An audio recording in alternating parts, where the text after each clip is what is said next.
perspective, we bring in Louis Riddick now. And Lou, let's start with New England. What's your assessment of what Bill Belichick and the Patriots did on Monday?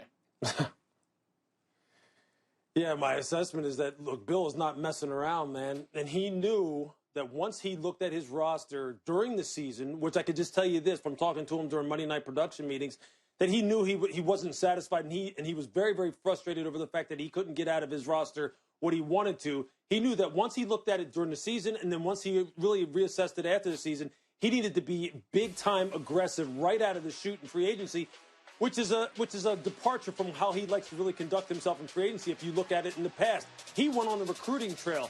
I believe, look, Matthew Judon said, look, I didn't choose the Patriots, they chose me. So that tells you that Bill was not messing around. And he said this, look, I need to go out and get me some pass rushers, so I got Matt Judon. I need to get me some run stoppers, so I got Davin Godchall. I need somebody who can control the middle of the field in the passing game at the tight end position.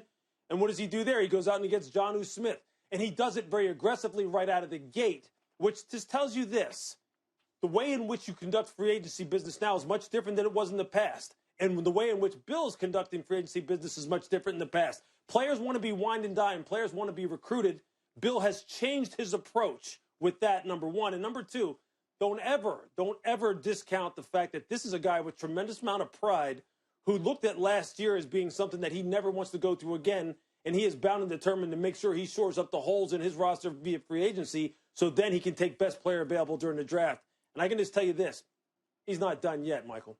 Yeah, because they missed the playoffs last year, and the last time that Patriots missed the playoffs 2 consecutive seasons, 1999-2000, when they made the transition from Pete Carroll to Bill Belichick, and he's not trying to repeat that history for sure. All right, let's go down to New Orleans, because in the span of about 20 hours, Drew Brees announced his retirement. They restructured the contract of Taysom Hill to free up some salary cap space. And then, this evening, they signed Jameis Winston to a 1-year deal. What do you make of what Sean Payton has put together there and the future of the quarterback position in New Orleans? Yeah, I think Sean Payton right now is hedging his bets a little bit, but he's also, I think, in the back of his mind thinking, you know what, right now, at the quarterback position, he wants to see if Jameis Winston now can go ahead and capitalize on this opportunity and really cash in 2022 and take another bite out of the free agency apple, whether it be with New Orleans or someone else.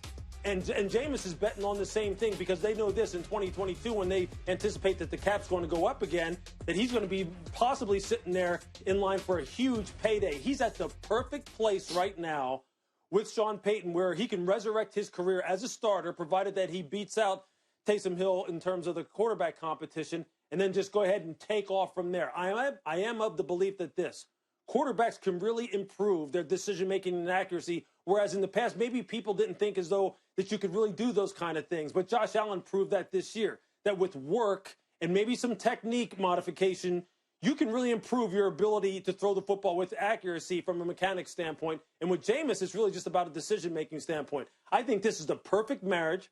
I expect Jameis to go ahead and capitalize on this opportunity. And in 2022, we're going to be doing a SportsCenter segment again about how maybe Jameis Winston broke the bank. And that would be quite the turnaround for his career. And by the way, if you thought Monday was interesting, the draft is just 45 days away. Lou Riddick, appreciate the time. That's right. Sunday.